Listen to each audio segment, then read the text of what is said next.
Hello everyone and welcome to more AEW and TEW 2020. We are here the first week of September 2022, the week after All Out.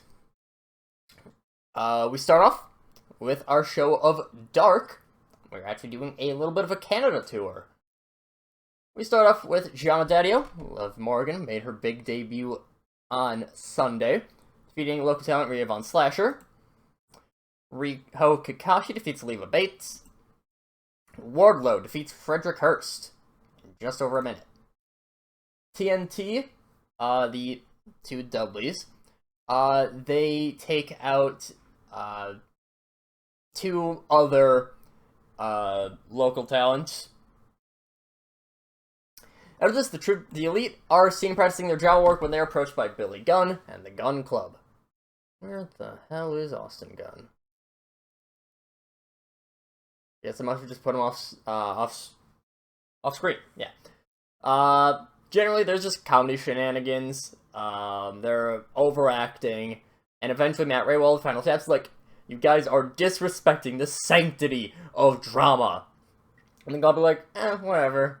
We don't care. Sanctity this, sanctity that. They're just being annoying shitheads, really. Zack Sabre Jr. defeats local talent Matt Angel. Jamie Hayter defeats local talent Bonnie Bagwell. Top Flight, and they defeat Shishirobe Tomoe and Tokuba Kitabatake. Both of them DDT people. They are currently down in DPW. Jungle Boy defeats local talent Alex Silva. Hook defeats QT Marshall. Abaddon defeats Maria de Pasqua. After this, Britt Baker hosts an episode of The Waiting Room. First time in a while. And she brings in the Casino Battle Royale winner, Thunder Rosa. She talks about how Rosa's win was a little bit fluky, only being able to succeed because of Ashley Flair assisting in Jade Cargill's elimination. Got that backwards. And Rosa says that it's true, her victory isn't as dominant as she would like it to be.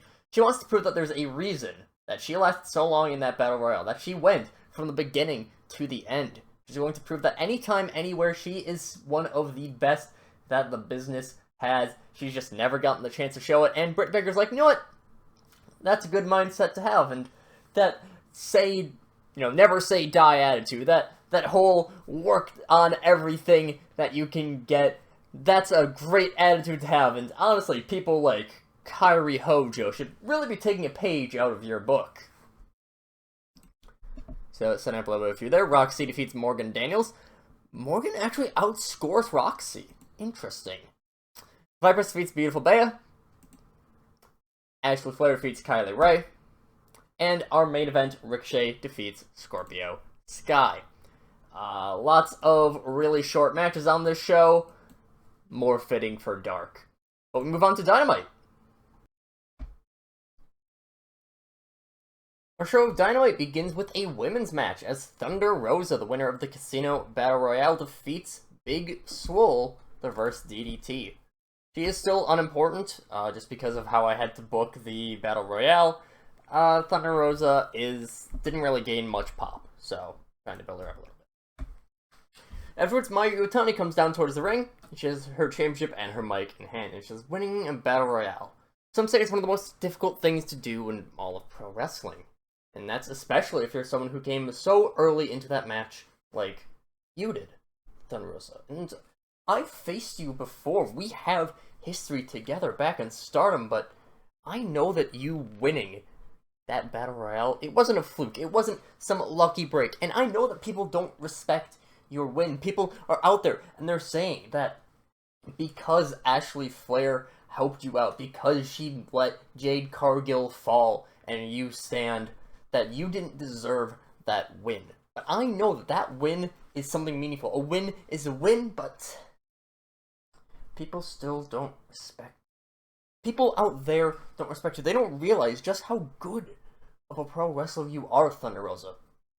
So, I'm going to let you take your time. I know that you can get there, but I want you to prove it to them first. I know how good you are, Thunder Rosa, but I want you to prove to everyone out there in the crowd how good you are. I will be willing to let you have a few more tricks up your sleeve to face me.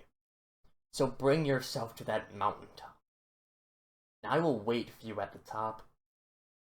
I will make sure that we can truly show what everyone in this women's division is capable of. But obviously not as fluently. There we go. That's what happens when you just write MJF. Show vignette of the VIP's lounge. Everything is looking brand new. It's all refurbished. MJF, this is his first time here in a long time. And he's beside two other VIPs, the proper VIPs, not their employees. And he's talking to the camera. He says, so, you really wanted to rain on my parade. You know, you wanted to really break up this big return, this big thing that MJF wasn't going to WWE.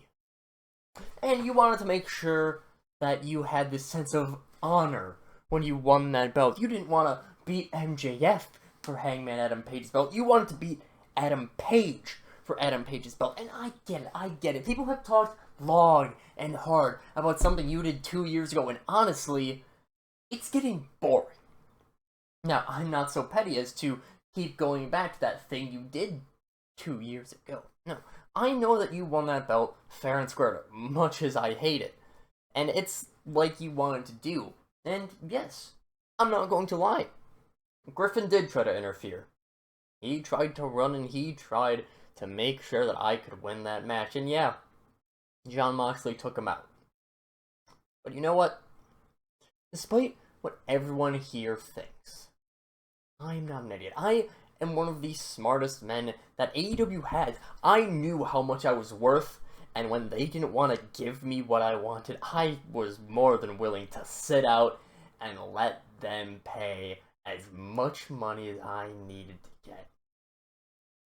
And in that triple threat back on Sunday, I knew something very well. There's no DQ in a triple threat. I can do whatever I want to win. I can go out there and try to win by any means necessary. Yeah, sure, I'm cheating. People don't like the cheater because this is the work rate company. This is where someone can go out there, they can do all their flips, they can do all their tricks, they can do all these impressive submission holds. You have people like Rey Fenix doing flips. You have people like Vikingo doing flips. Andrew Everett. But what do they have that... but what do I have that they don't? I have the will to win. All these people can sit here acting like they are the best that the business has, when really it is MJF because he knows to be different than everyone else. Because that's what gets you to win. I know that no matter what, it takes anything to win.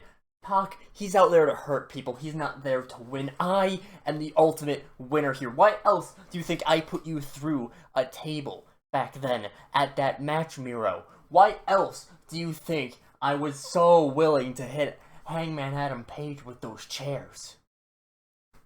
But you know what? As I said, it's expected for people of AEW to be idiots, to be these people who just want to impress people with a glorified circus act. When really, this is pro wrestling, and what you're out here to do in pro wrestling is you're here to make money. And that's what I do. I make money. It's people like Antonio Banks, that most valuable plagiarizer, an MVP of true pedigree. He's out here claiming that his clients, that Ricochet, that Jonathan Gresham, that Big Swole, the Acclaimed, that they make all this money. But really, there's only one person that fits the bill. One person that makes hundreds of thousands of dollars in merchandise for AEW. And of course, I make a lot of that for myself. Oh yeah, it's me. I'm the reason people tune into the show. I'm the reason that people come here to watch. I am the reason that CM Punk came back. There's only one person that fits the bill of the most valuable person in AEW. And sure, it might start with an M, but it ain't MVP. MJF. MJF is ready to speak a lot more. He probably does say a little bit But Tenille and Deonna cut him off. And of course they're going to be underwhelming. They're in a promo segment with MJF. And they're just talking. And Lexi Paradise, you're well confident for what you are. Yeah, we're not going to deny you beat us. But let's just take back and think about what you really are. You're someone that just leeches off of everyone else. And it's very fitting for a so-called A-lister like yourself to do that. But that's that. And there's something more important at stake. See, we don't sit here in the past. We're not like CM Punk, who's always going back to these past rivalries with Samoa Joe. We're not like Samoa Joe, going in and feuding with a retired Kurt Angle. We move on.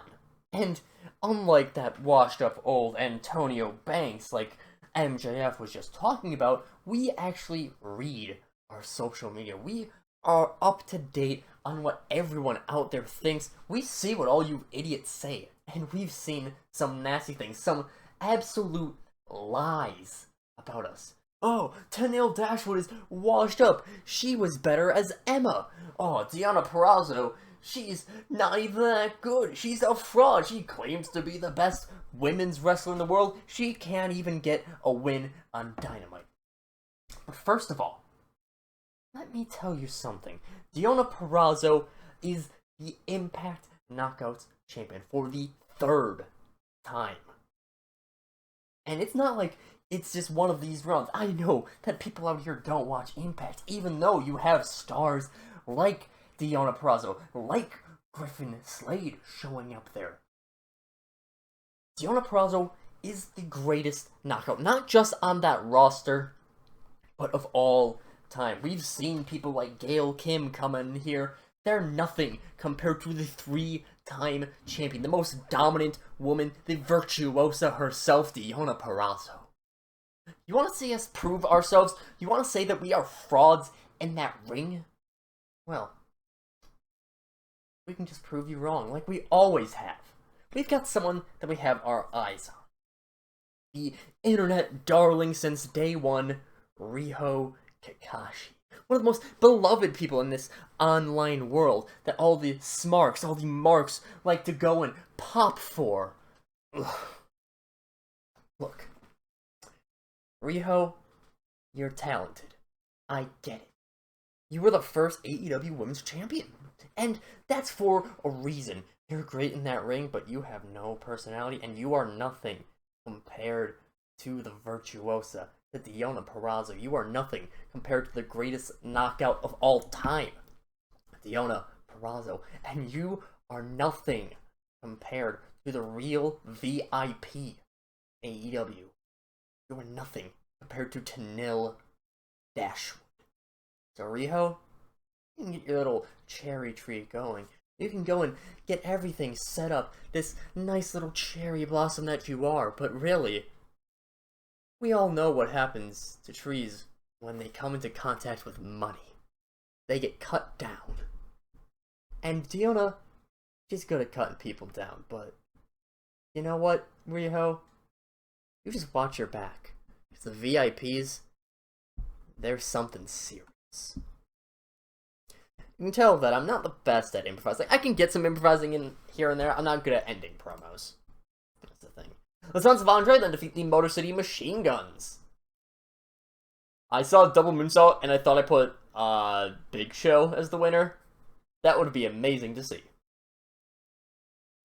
Paul Heyman comes out afterwards and he has a mic in his hand. He says, "Some months ago, I announced a tag team tournament, but unfortunately, I couldn't quite come to terms and agreements with Tony Khan and other members of our top brass until now. Now, why am I bringing it up now? Especially because neither of these teams, neither the Motor City Machine Guns nor the Sons of Andre are part of that breakout tournament.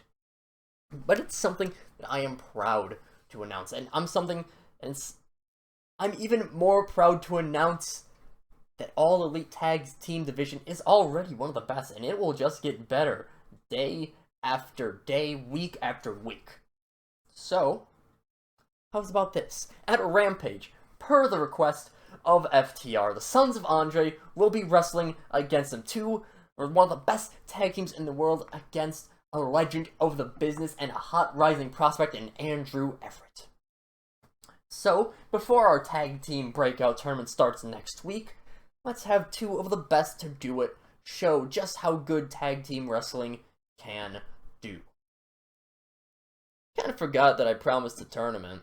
But, the breakout tournament, it will be the Von Erichs, Willpower, the Acclaimed, TNT, the Gun Club, Hybrid 2, the North, and the Lexing brothers will all be participating in it. It's 1-to-1, so Von Erichs, Willpower, they'll face off, Acclaimed face, you know what I mean. And the cameras, they follow Paul Heyman backstage as he is approached by a very beaten up Hangman Adam Page, being helped out by Jon Moxley. Heyman asks what happened, and Page says that he was attacked by people who looked like ninjas. But Moxley was there, and he helped fight him off, but they couldn't find out who any of them were. Heyman says that even though it's obviously not great that the former world champion was beaten up, this is a huge thing for them because these are presumably the same people that kidnapped Kota and Kenny. So, Hangman, Moxley, Heyman still doesn't like Moxley being this self-announced sheriff, but the two of them should just travel together. Maybe they can even get some backup, and they can help unmask the people, they can help find out who's been kidnapping Kota and Kenny. So yeah, more intrigue there. After this, CM Punk defeats Chris Bay. Wanted to get Punk on the show. Hopefully, Chris Bay just picking up a... Hopefully Chris Bay, even picking up a loss to CM Punk, I'm hoping that can boost him up. He's a good young talent. I need to do more with him. After this, Tony Schiavone comes to the ring, and he's ready to interview CM Punk about his aspirations for the world title. And Punk says, well, it's something that now, aside from Ricky Starks winning that Battle Royale, is what I'm the #1 contender for. It's something that's obviously next in my line of sight. And I'm not going to give up easily on that. I've clawed my way back up to the top. I've clawed my way from retirement, from losing my passion for pro wrestling, and no matter what Joe wants you to think, I never quit on pro wrestling. So no matter what I do, I will, and he's cut off by Jeff Hardy's music hitting. And the Hardy Boys come out, they are flanked by Top Flight. This is most likely Matt speaking. He says, Punk, I'm not going to say that you don't deserve this, all this love that you get. You honestly get that love. You honestly deserve all the praise, all the wins that you get. Joe is one hell of a competitor, and you made him pass out on Sunday. But there's still something that we have problems with, and it's something that we've had problems with for a long time. Of course, CM Punk, you always note yourself on being straight edge, and I'll admit, Jeff has had his demons in the past. I've had my demons in the past, and you have always maligned us for that. But it's AEW now. We're trying to turn over a new leaf. We have turned over a new leaf since last we met, and now I want to prove that there's something more to the Hardy Boys than anyone has ever seen. So we're just gonna sit back, and we're gonna let those problems bubble up. We know how good you are. We know how much of legends you guys are. We could just sit back and do nothing about it, but I think we should just go right in. You have time until Ricky Starks challenges for that World Heavyweight title. So, CM Punk, I want you to find a partner. Any partner, I don't even mind. You can provide a great learning tool for my proteges, for Dante and Darius Martin, for Top Flight. They are some of the best tag teams in the world. And you can provide valuable experience to them. And of course, us as well. I still want to face you in the ring, CM Punk, because you are one of the legends of the business. We want to do you proud. We want to do AEW proud. So CM Punk, the floor is yours. So yeah, tag teams for CM Punk. After this, Shida is seen in a fairly dark room. She's holding her TBS title. It's just twice now I've been a champion in AEW. It's twice now I have been forgotten and left by the wayside, even as champion. But I don't want to let that happen. Some champions have lived and died by the open challenge. And I will not only live, but I will thrive by the Open Challenge. Starting on Saturday, I will host an Open Challenge on every single show. Dynamite, Rampage, it doesn't matter. Hell, I might even do some Open Challenges on Dark. This belt right here will become prestigious because of me. I will not let the name of Hikaru Shida be forgotten. I've booked Shida like shit. After this, Christian defeats Tony Deppen, and Deppen actually nearly outscores Cage. But after this, Schiavone comes out, he comes to interview Christian Cage, and he asks about his plans here in AEW. Cage says, I'll be honest with you, Tony. I'm past my prime. It's not news to anyone. I'm not going to be out there putting up the matches that people like Pac, like Kenny, can put out, like the Young Bucks can do on any day of the week. I'm not going to wow the world with my words like Chris Jericho or MJF can.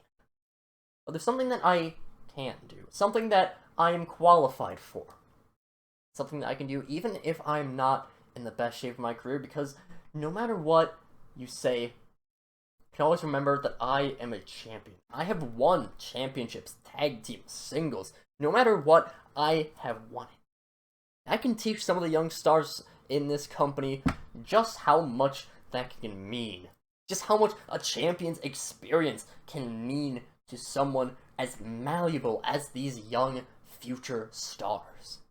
And of course, I do have some people in mind for this. So, Tony, be looking out for that in the future. So yeah, Christian does have some people in mind. After this, vignette plays of a Scandinavian landscape. Fire crackles as a large Viking sits in. Let me tell you a story. Long ago, gods ravaged the land. Thunders crashed and winds blew. The waves flew. The world teetered on the precipice of the end. The end of the world was near, but it never came. The ending was done. The gods perished, and long have they sat in the ground, dying, dead. Smoldering ruins of that era sit and burn. Flames that he's sitting at, he's like at a campfire. It's a Dark Knight thing. They rise up, and we see highlights of El Hijo del Vikingo in the fire. The Viking says, "The eagle eye sees all. The remnants of those gods rumble. The souls of the damned live on. Souls, accursed soul, live on in all elite wrestling. Those who are dead come back to life, and their darkness must be." But burning away such darkness is no easy feat. Only one chosen by the gods may be. The eagle eye sees him in the flame. The one they call the son of the Viking. He must come to know what being a Viking truly means. What the heritage of these great lands means. What the gods have declared for him. Once he has come to terms with the truth as being, he will not be stopped. I want to do a little bit more with Vikingo, so I'm kind of trying to repackage him a little bit. Brand Eagle Eye, he is a regen.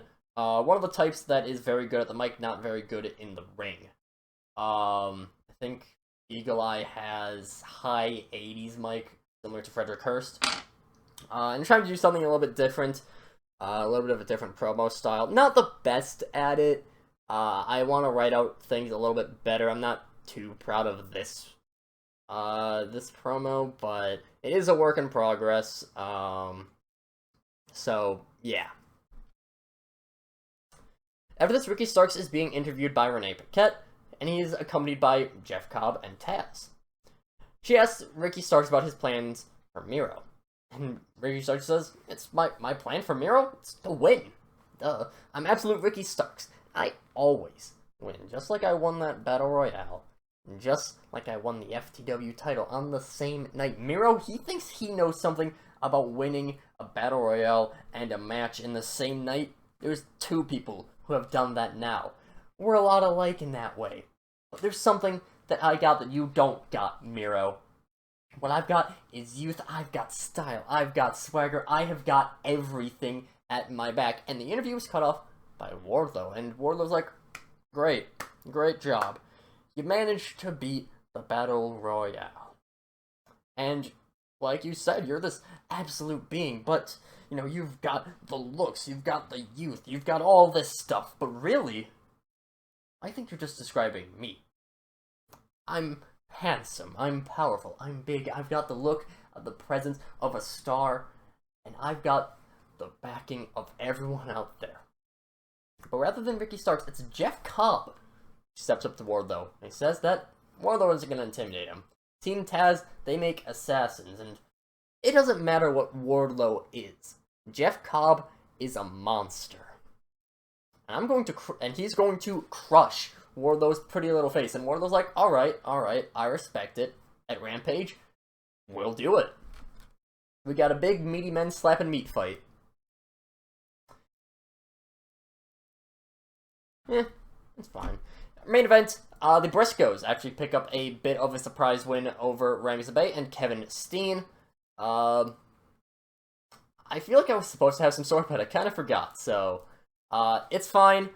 We'll get more into this at a later point. That ends our show. 84 rating, not bad. I'm always I kind of like having the normal green ratings.